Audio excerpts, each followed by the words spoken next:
बेकमो पेश उसकी हस्ती फिर नजर आए तुझे। उससे अपने आप को देख, उसको अपने आप से। नुक्ता इल्ला बिल सुल्तान याद रख हर गाम पर, वरना फिर मोरो मलख की तरह से मिट्टी में मर। ये विलादत का तरीक़ा है कि ए मर्द नकू, इस जहान चार सू में आए हैं हम और तू। फिर विलादत ही से दुनिया से बुरू जा सकते हैं, फिर रिहाई बंधनों को तोड़ कर पा सकते हैं।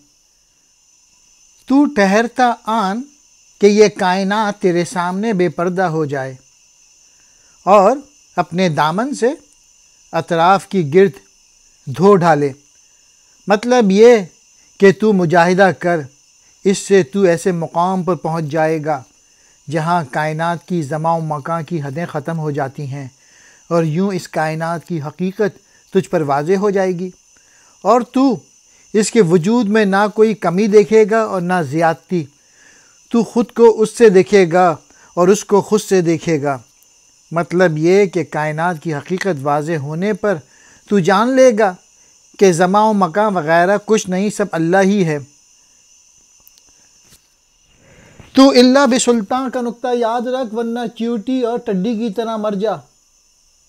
रूहानी ताकत हुजूर अकरम सल्लल्लाहु अलैहि वसल्लम से इश्क या किसी मर्द कामिल की नज़र फैज़ असर से एक सच्चे तालिब में पैदा होती है। अगर इंसान इस ताकत से महरूम है तो उसकी फ़ना या मौत बहुत हकीर अंदाज की होगी। ए अच्छे आदमी, तो पैदाइश के आम तरीक़े माँ के पेट से पैदा होने की बिना पर इस हुदूद की दुनिया में आया है। ये ज़मा व मकां की दुनिया है।